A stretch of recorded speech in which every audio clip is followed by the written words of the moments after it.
What's one of the reasons that people are hearing different vowel sounds when you talk? It could very much be that you're mispronouncing the vowel, but the reality is that there's a couple other factors that can lead native speakers to hear one sound that is not the same as the sound you're trying to produce. And so today we're going to be talking about why does this happen? What can we do about it?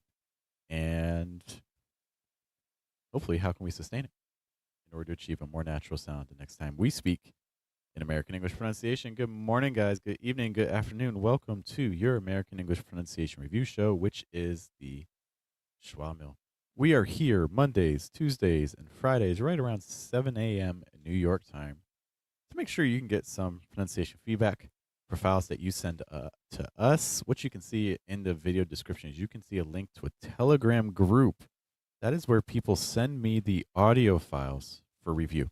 And so if you're trying to get some feedback for your own speech, for how to sound more natural next time that you need to talk, you can join that group for free. Send us some audio files. I select that random, and then maybe you'll get picked for our stream here. Hello to Gotcham hanging out with us. Today I have two more files that we're going to be looking at. We're going to be playing around with especially that focus towards adjusting vowel sounds without necessarily, pronouncing a whole new sound. Because I think there's some other factors that are causing some of that miscommunication. All right, let us begin with file number one. We'll see what sort of feedback we can give. What are you getting at? And for the record, I did not make out with Jeffrey, okay? Whoever said that is just pure BS. Okay, I'm going to play that one more time. What are you getting at? And for the record, I did not make out with Jeffrey, okay? Whoever said that is just pure BS. Okay, thank you so much. Thanks to everyone for sending us files. That's a great level of trust you're putting on me, to look at your files and things. So I greatly appreciate that. The thing that I really like the most about this is playing around with some elements of contrast. The element of contrast that's playing around with a lot is volume, and to a degree firmness. And you can hear it because of that middle section that kind of transitions to a whisper. When was the last time in your own speech that you whispered intentionally and things like that? Like it's such a powerful device that our voice can do. And so I would encourage you to play around with all elements of contrast because they all have a purpose. They all have a function. Hello also to Tom and to Ivan hanging out with us. Good to see you all as well. Let me play that again. What are you getting at? And for the record, I did not make out with Jeffrey, okay? Whoever said that is just pure BS. I'm looking at that part from like a vocab standpoint. Like whoever said that is just pure BS. If I had to say something like that, I'm not really one to swear. But if I were going to say that, like I wouldn't say like they're BS. I would say like they're BSing or something like that. Like whoever said that is just pure like BSing. It's not true. But that's just me. There is a section here that was. It took me a couple listens to understand what was being said, and I want to try to break down why. What are you getting at? And for the record, I did not make out with Jeffrey. And for the record, I believe that's being said there. What's up to Emmanuel hanging out with us as well? Happy New Year, for sure. Hope you're enjoying your break. For me, that little section that says "and for the record," I feel like I'm hearing like, and part of the like kind of like the clicks and like the heavy consonant sounds and things like that is we're just not giving a lot of weight to the vowel, and so the consonants take over. And remember, your listener is going to be listening for vowel sounds over consonant sounds. So if your listener can't hear the vowels, or the vowels aren't given enough space, it's going to be challenging to understand what's being said. What are you getting at? And for the record, I did not make out with Jeffrey. It's like that. And for the record part, so if you wanted to lengthen the vowels there, instead of saying like,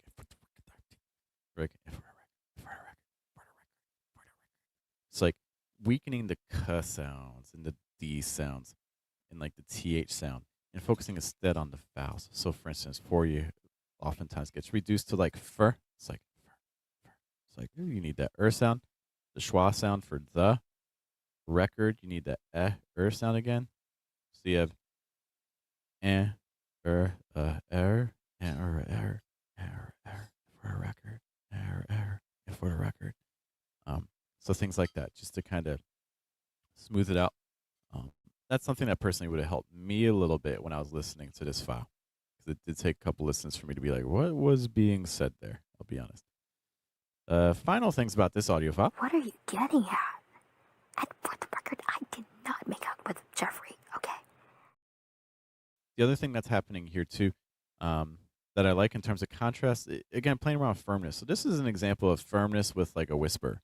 It's like, I did not, I did not. Okay. So it has a very firm sound, but it's also very low in volume. And sometimes people confuse volume and firmness and softness. They're not exactly the same. They are related, but they're not the same.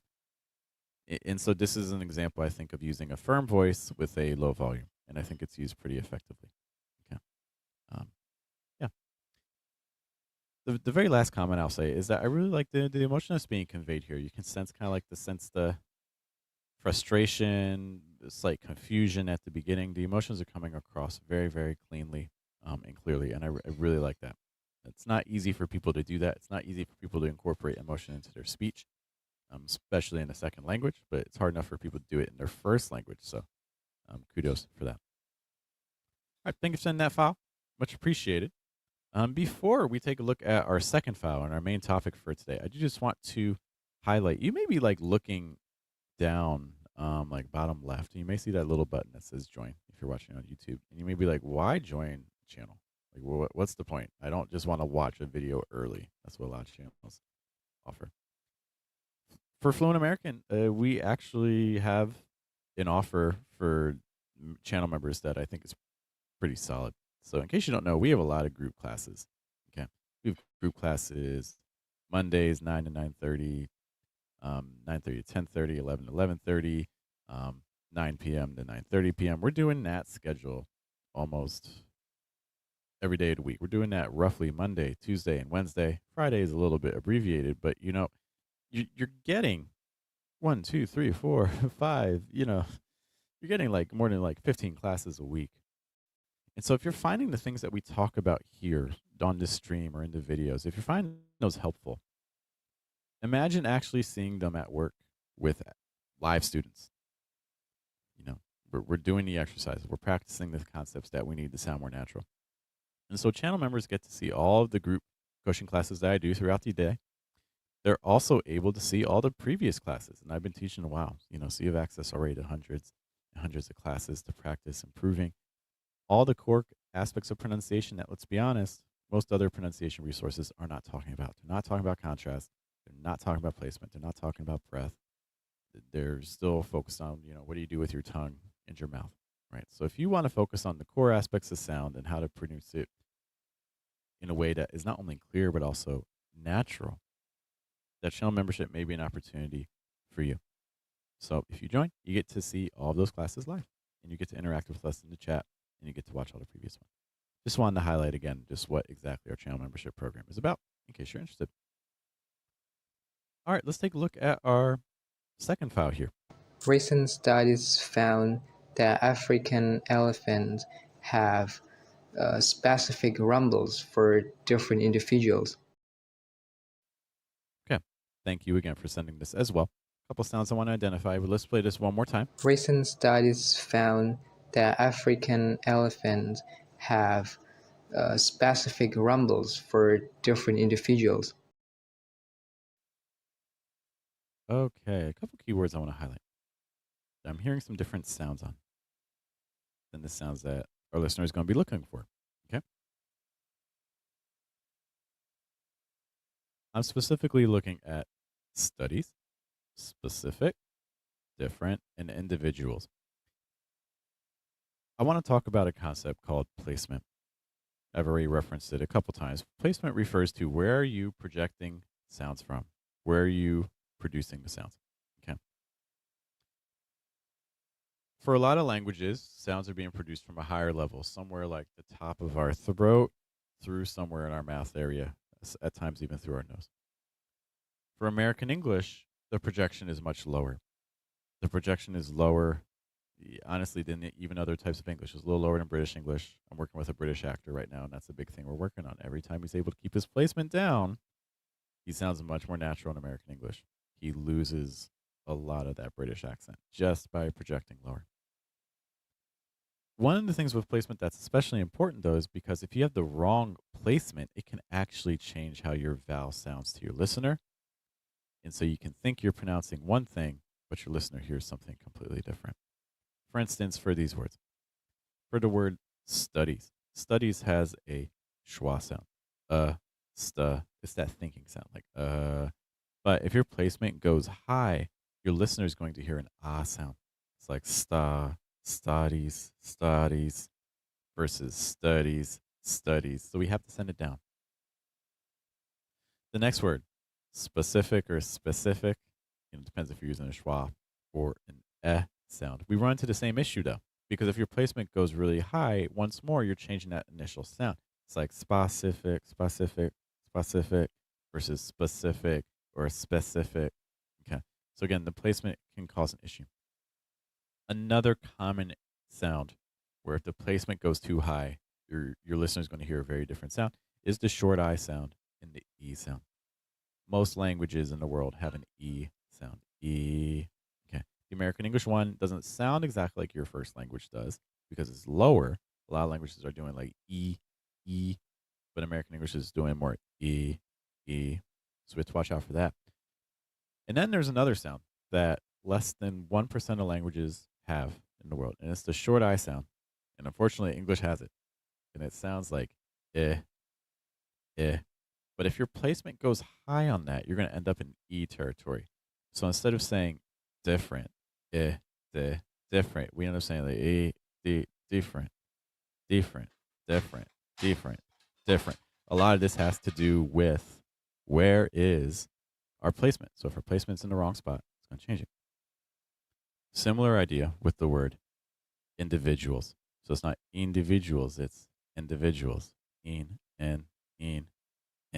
So we have to be careful with that. If I had to give one piece of advice for this audio file, it would be we got to try to lower the placement because we're consistently producing sounds from a higher spot. Recent studies found that African But I like recent studies versus recent studies. Recent studies found that African elephants have specific rumbles for different individuals. You're different individuals versus different individuals. So it's not veg, it's veg. Okay. And things like that. So all those different sounds there we have to be very, very mindful of from a placement perspective. Everything sounds like we're just talking very high. Recent studies found that African elephants Yeah, recent studies have found that African, it's like everything I say is like up here. I'm also blocking off a lot of breath. So, two things I would say to begin taking a look at. I would take a look at placement. Okay, on the channel, we have placement exercises. If you go to YouTube and you just type in American English placement, one of my videos is going to show up. If you type in fluent American placement, more of the videos will show up too. So, I would take a look at that concept. The other additional thing you're going to need to study is breath, because right now we're just so tight. There's not a lot of air moving through your body as you're talking, and it's going to be hard to achieve a natural sound in American English if you don't have enough breath coming through. Recent studies found that African elephants have specific rumbles for different individuals. Okay, one of the things that's happening is your breath is pretty much dying after every single word. You can't join any word together if the breath's dying. It's like recent studies found that African elephants. You can see there's no real reductions happening. There's no linking because the breath is just constantly being stopped. So we need to study some concepts related to breath. In fact, again, if you go to the channel homepage, so youtube.com/fluentamerican, I have a whole playlist of videos just dedicated to breath that I would take a look at. If you're having trouble finding these sorts of videos, by the way, thank you for sending that audio file. It's greatly, greatly appreciated. If you are having trouble finding those videos, I do just want to highlight really quick. I have it mentioned right next to me where it says fluentamerican.com/institute. Just to let you know, I've compiled videos from my channel because look, there's a lot of videos. There's like a couple thousand videos.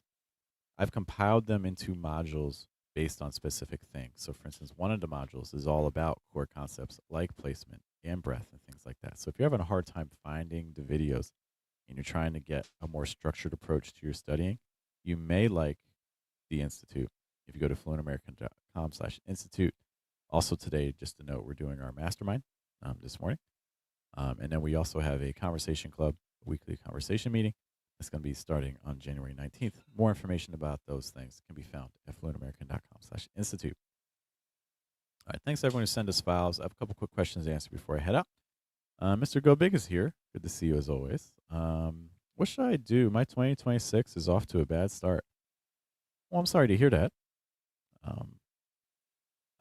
I'm guessing this is from a language or an English point of view. Um, my big thing is if you're trying to work on pronunciation or English, then I think the very first thing I would recommend is just trying to set aside a specific time during the day that's your English time. Just having that consistently. To be like, okay, Monday, 8 a.m., I study English. And it doesn't even have to be for long. If a half hour is too much, then do 20 minutes. 20 minutes is too much, try to do 10 minutes. 10 minutes too much, can you do 5? 5 minutes too much, can you do 1? You know, just try and do something that's sustainable. The key is to worry about the process, don't worry about the result. You don't control the result, but you do control if you showed up. So focus on the element that you can control. I can control how much I study. That would be the place where I would start without knowing more about the specifics of your situation. Okay. I do hope things get better for you. Taha is here. Thanks for being here and for asking your question. What about mouth posture? A specific way we should position, hold tongue, and jaw. So I think we talked a moment ago that American English has some sounds that your first language has. That creates problems because when we need to use the English sound, because it's so similar to our first language sound, we go back to that. We go back to what feels comfortable to us. And so, is there a specific mouth posture? I'll give an example. Like, watch my lips. So I can like talk like this and still sound pretty natural. Conversely, I can also talk like this and still sound pretty natural. I can talk like this and sound pretty natural. I can talk like this and sound pretty natural. So,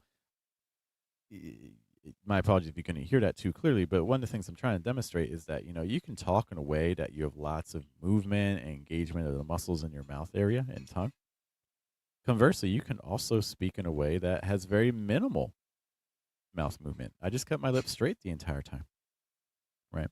So, all that to say, I'm much less worried about what's happening in your mouth area or your tongue area. In fact, I think it can be too much of a distraction because when you get really worried about what do you do with your lips or what do you do with your tongue, what do you do with your jaw, when you get worried about that, you concentrate on that area of your body and then it adds tension and you actually end up with a less natural sound.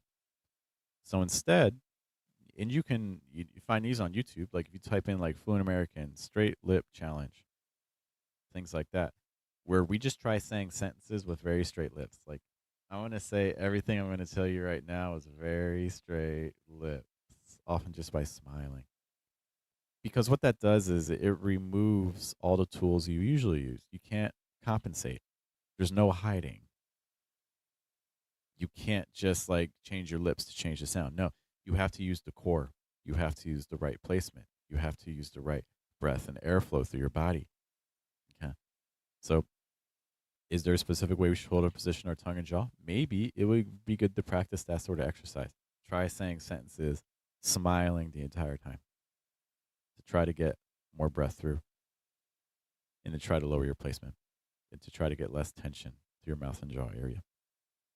Thank you for your question. Squid is back. I think I need to train more about vocal placement because it's hard for me. All right. 2 minutes a day. Do those placement exercises that we have on the channel. 3 minutes a day, 5 minutes a day, whatever it takes. Okay. Again, we have exercises on the homepage. We also have it in the Institute as well. All right, guys.